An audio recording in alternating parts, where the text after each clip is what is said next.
Ok. Ça, c'est au On côté. va break down. On va Ok, break ça en petit pour que les gens puissent comprendre. d'accord. Je suis d'accord avec toi que si tu veux battre monnaie, par exemple, comme la Côte d'Ivoire, comme on a retenu ce qui s'est passé en Côte d'Ivoire, ça, je peux te garantir qu'il y a beaucoup de travaux qui existent dessus, ici aux États-Unis, au Canada, où les gens ont fait beaucoup de recherches là-dessus, et beaucoup d'hommes d'État en Afrique l'ont lu. Je présume même que ceux qui diraient la Côte d'Ivoire aujourd'hui l'ont lu, même s'ils ne le diront pas publiquement, mais ils l'ont lu pour comprendre un certain nombre de choses, parce que ce qui s'est passé là n'était pas bien du tout. Bon. On va break ça en petit. D'accord. Tu dis que s'il faut que les pays de l'Alliance des États du Sahel envisagent la création de leur système monétaire, la première chose, c'est d'abord le système de réserve. Ça veut dire qu'ils doivent travailler à avoir un système qui leur permet de constituer des réserves, soit en or, soit le stock d'or, soit en devises étrangères. Il faudrait que tu expliques mieux et en plus que tu éclaires les gens. Est-ce que les décisions qu'ils ont prises ces jours-ci, par exemple, en décidant de nationaliser ou de renforcer le contrôle de l'État sur les activités extractives, peuvent être des décisions qui, à terme, peuvent leur permettre d'accroître leur stock de réserve? Oui. En fait, il y a, comme je disais tantôt, il y a l'aspect central, donc il y a l'aspect institutionnel qui est vraiment lié à tout ce qu'on peut dire réserve de change, convention monétaire. Ça, c'est l'aspect central. Maintenant, la monnaie, elle se vit ou bien elle s'utilise au quotidien. Parce que la valeur de la monnaie n'est pas seulement liée au store d'or qu'on a dans la banque centrale, hein, parce que qu'est-ce qui se passe, c'est que si le marché décide de dévaluer ta monnaie, ton store d'or, on peut appeler. Donc, en fait, comment on appelle ce marché financier? Donc, ça dit qu'on peut appeler la garantie. Parce que l'or, en fait, c'est juste une garantie, en fait. Pratiquement, qu'est-ce qui se passe? Je prends par exemple le cas du Zimbabwe qui est passé à une monnaie adossée à l'or récemment, le ZIC. Donc, comment ça marche en fait? C'est que lorsqu'il s'engage à lancer une nouvelle monnaie, il y a justement cette question de réserve qui se pose, c'est-à-dire il faut constituer des réserves d'or. Ça, c'est une chose. De deux, il y a l'aspect un peu international en fait. C'est-à-dire quoi international? Je prends l'exemple toujours du Zimbabwe. Aujourd'hui, le Zimbabwe a des flux en dollars très importants qui viennent des États-Unis. Donc, ce qui fait que la Banque centrale a non seulement les réserves d'or, mais également des réserves de change, donc des devises en fait qui arrivent dans le pays. Et pourquoi cet argent-là arrive, ces flux arrivent? C'est parce qu'il y a un marché financier assez développé et épanoui au Zimbabwe qui fait que les gens viennent investir sur place. Investissement non seulement dans les industries, mais également les instruments financiers. Donc, il y a cet aspect de réserve de change, c'est facile à faire. Quand on est le Mali et qu'on a beaucoup de mines d'or, c'est facile de construire cela en 6 mois. Mais si c'est pour que tu mettes ton or en réserve et que l'appel de garantie est fait sur une traite ou bien, je ne sais pas, sur un effet de change ou bien sur une valeur 6 mois plus tard et que le trustee prend ton or pour céder à l'autre, ça ne vaut pas la peine en fait. Donc, la monnaie, c'est d'abord, il faut plus penser au flux. Parce que pour collectionner l'or, ça ne prend pas beaucoup de temps, hein, puisqu'ils ont les mines d'or. Mais le plus important, c'est les flux. C'est comment est-ce qu'on défend la monnaie sur les marchés. Donc, lorsqu'un trader décide de décoder ta monnaie de 15%, comment tu te défends? Donc, parce que c'est le marché, justement, c'est cette partie qui est obligée d'être un peu technique parce que c'est les flux, c'est des échanges où on cote avec des décotes ou pas. Parce que lorsque tu émets ta monnaie, c'est un actif financier, c'est une securities. En fait, sur le marché financier, c'est une securities. Ouais. Donc, on l'achète à 100%, on l'achète à 60%, on l'achète à 50%, on l'achète à 40%. Et chacun propose les prix qu'il pense juste. Donc, et l'analyse, souvent, est basée sur, je peux dire, sur deux choses, deux grandes masses. On a les fondamentaux du pays, c'est-à-dire le PIB, la politique, le système économique qui est là, les performances, dans la balance des paiements et tout ça, le budget, l'équilibre budgétaire. Donc, on a ces fondamentaux-là qui permet justement d'avoir une préanalyse sur les monnaies en fait, qui sont cotées dans les monnaies flottantes. On a maintenant l'aspect liquidité.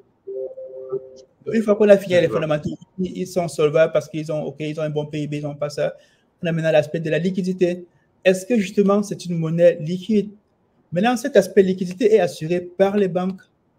Donc, c'est pour ça qu'il est important d'avoir un système bancaire local assez important. Si je reviens par exemple sur le cas du Nigeria, qu'est-ce qui a fait que le Naira chute? C'est parce que le président Tinubu s'est attaqué justement à ces banques-là, à savoir UBA et Access Bank, qui étaient justement les banques qui étaient sur les marchés pour défendre le Naira tous les jours. Défendre, ça veut dire quoi? C'est-à-dire, si quelqu'un veut décoter ta monnaie de 10%, eux se chargent de dire que non, moi je propose juste 2%, et ceux qui étaient en train de céder à moins 2% et non à moins 10%. Donc c'est comme ça en fait que tous les jours, en confrontant les flux de demande et d'offres, la monnaie peut soit se déprécier ou s'apprécier. Donc si tu n'as pas quelqu'un qui va se porter en contrepartie sur les attaques monétaires, comme on peut appeler ça, sur le marché des attaques monétaires, c'est-à-dire quelqu'un qui vient, il décote de 20%, et il dit que bon, moi j'ai peut-être $1 million à placer à moins 20%, vous venez ou vous laissez. Donc parfois ça stimule le marché, il y a des gens qui cèdent à ça et c'est comme ça que la monnaie dévisse. Donc il faut justement avoir des banques locales capables de défendre la monnaie contre ces attaques-là. Parce que c'est ce qui se passe justement envers certains pays qui ont leur monnaie et qui ne se développent pas, comme la Guinée-Conakry, parce qu'ils sont contentés d'avoir la monnaie et ils ont cru que c'était tout en fait. Non, ce n'est pas tout. Pour avoir une monnaie performante, il faut justement avoir un système bancaire performant. Aujourd'hui, je m'attendais à ce que la Guinée-Conakry, avec sa banque centrale, soit un peu comme le Maroc, c'est-à-dire qu'il y ait plusieurs banques qui soient internationales, qui soient vraiment partout en Afrique.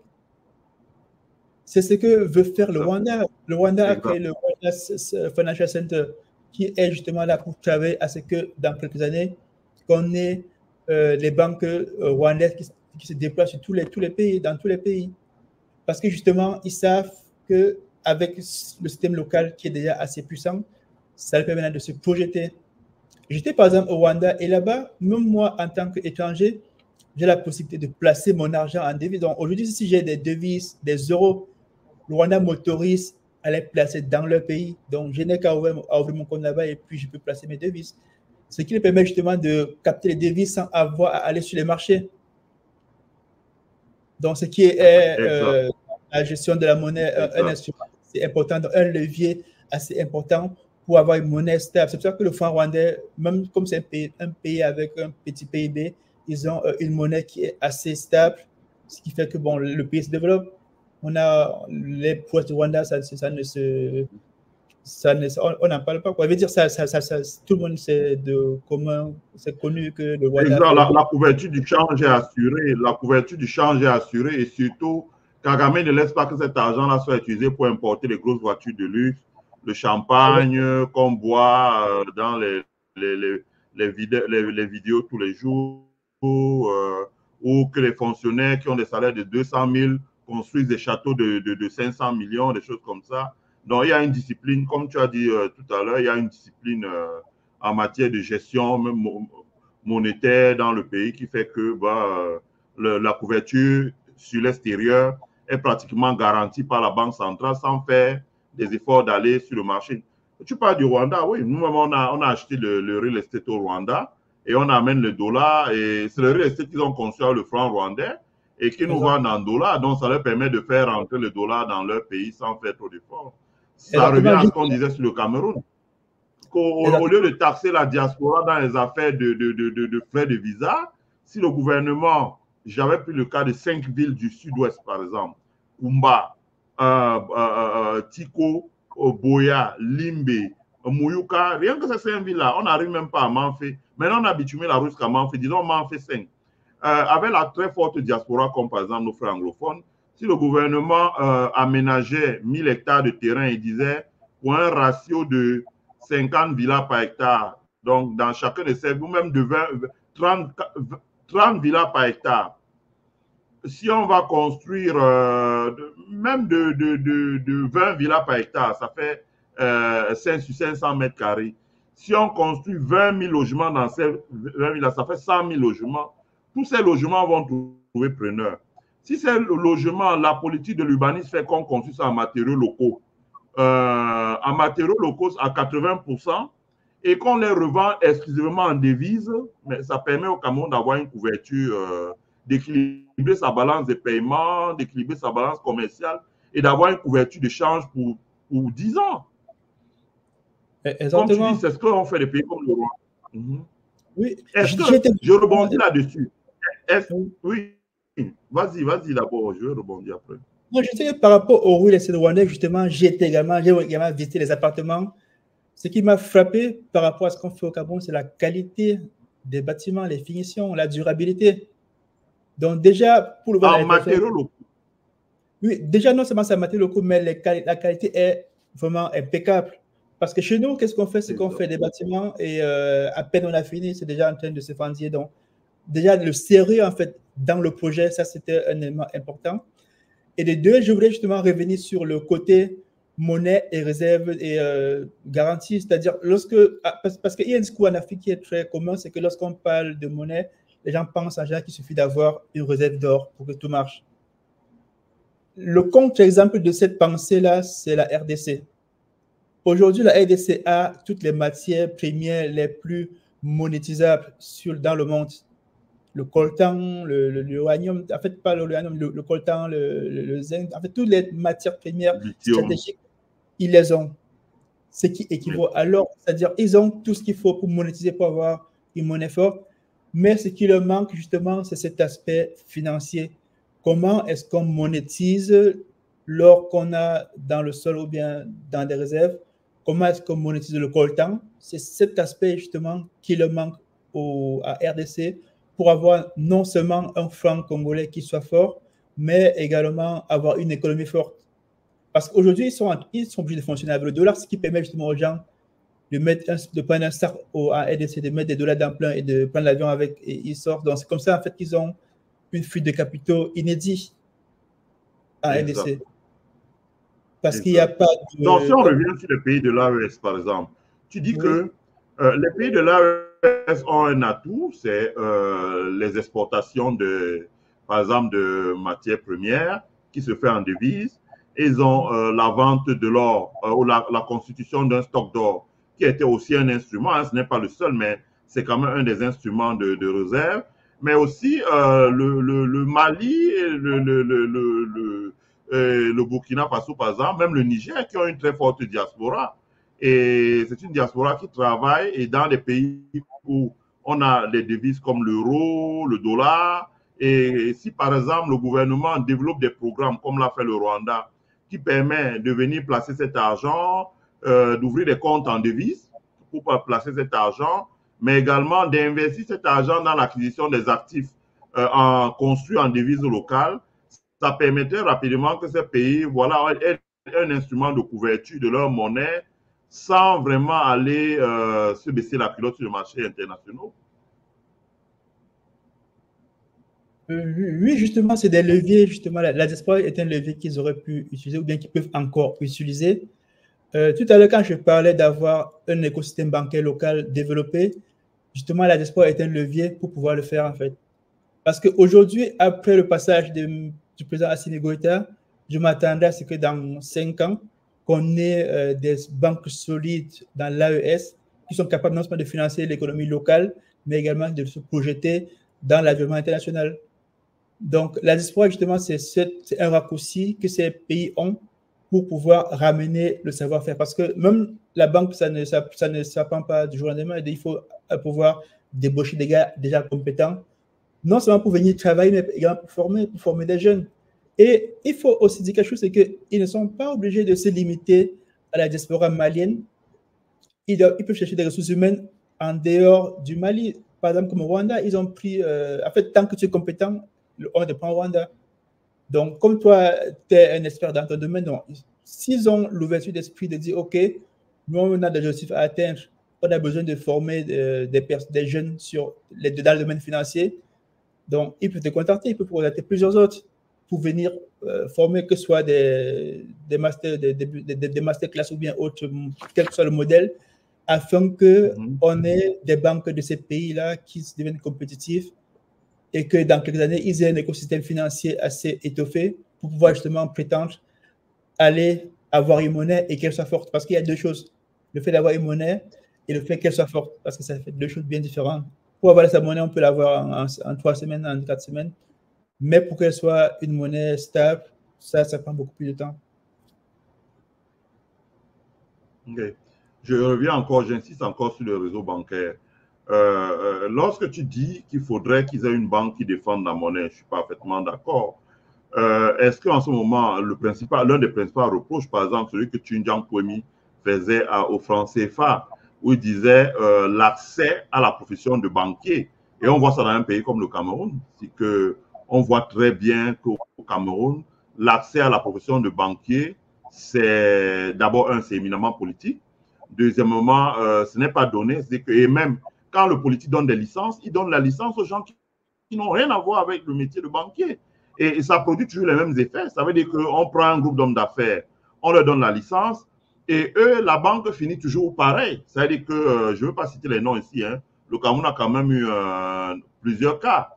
C'est que les gens prennent la banque et ils financent leurs affaires. C'est que tu déposes 30 millions dans une banque, ton argent, le jour où tu viens demander un dépassement de 500 000, le gestionnaire de compte dit non. Tu dis 300 000, il dit non. 100 000, il dit non. Alors que tu as 30 millions. Hein.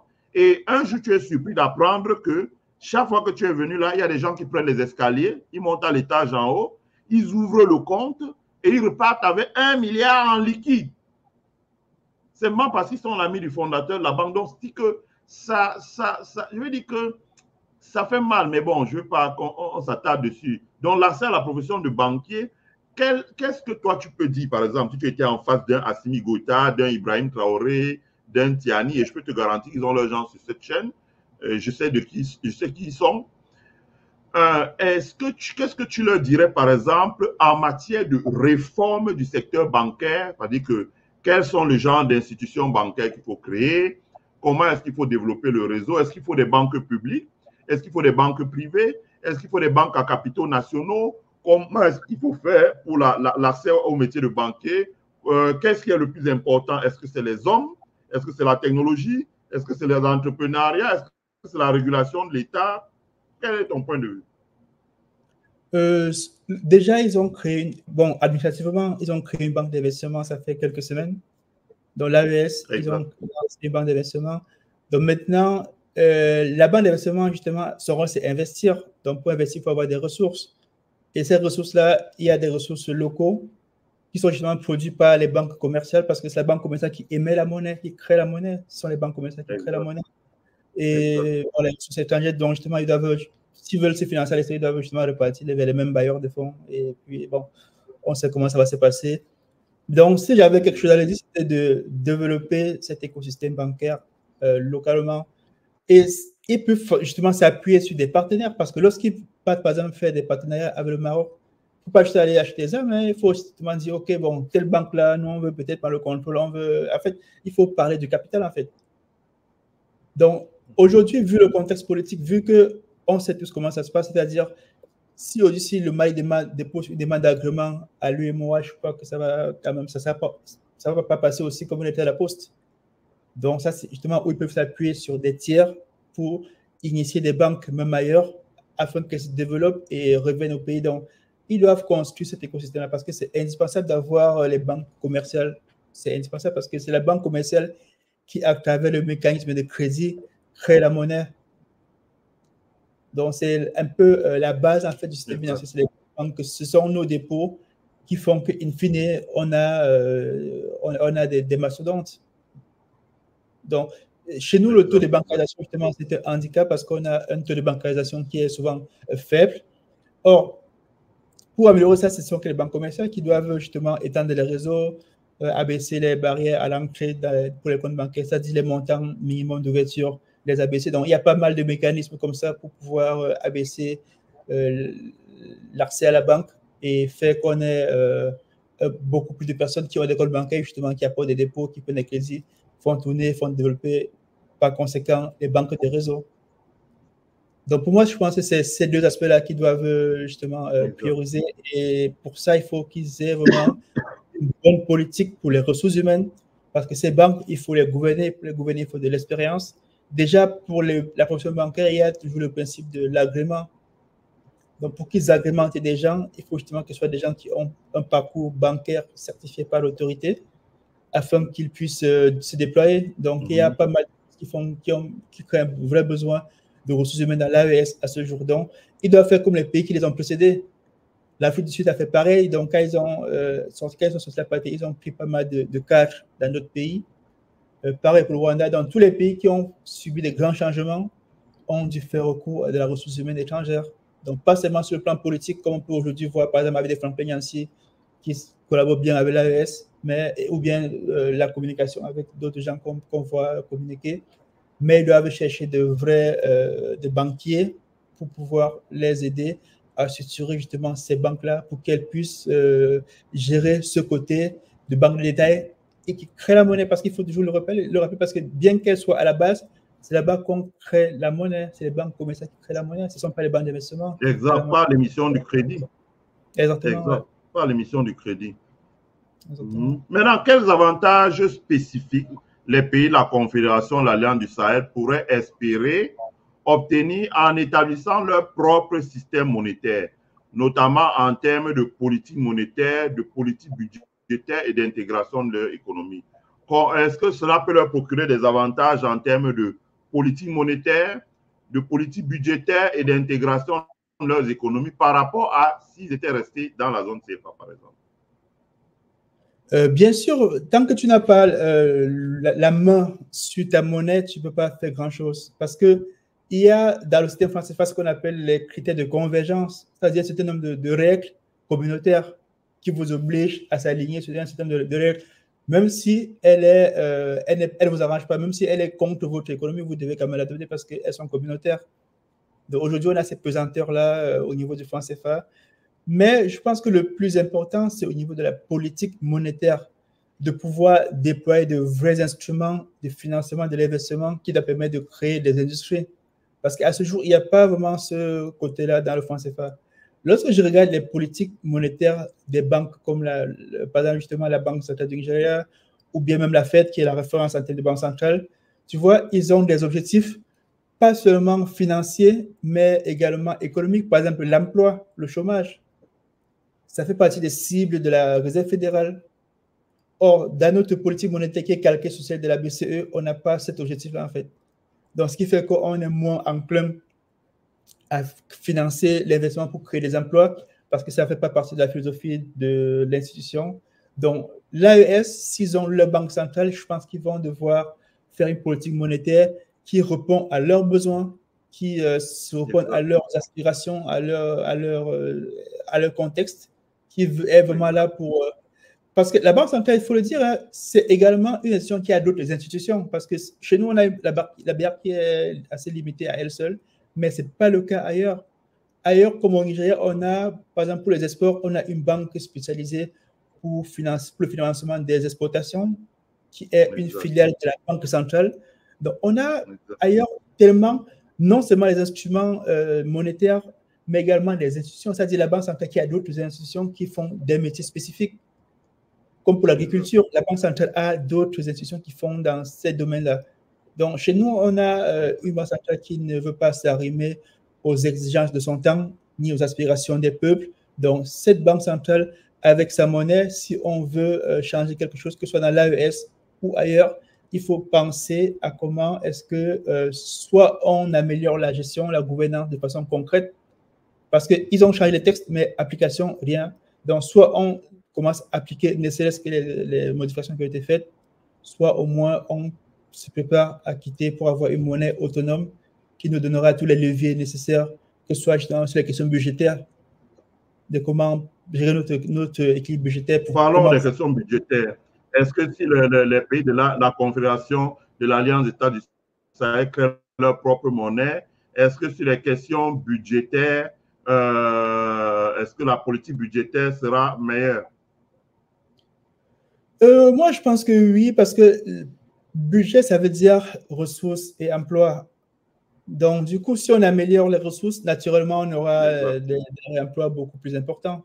Donc, améliorer ça, c'est-à-dire soit améliorer la position industrielle, qui c'est d'améliorer le volume des impôts collectés, soit de façon générale, même rien que la bonne gouvernance que peut amener une monnaie qui est autonome, ça fait qu'on a des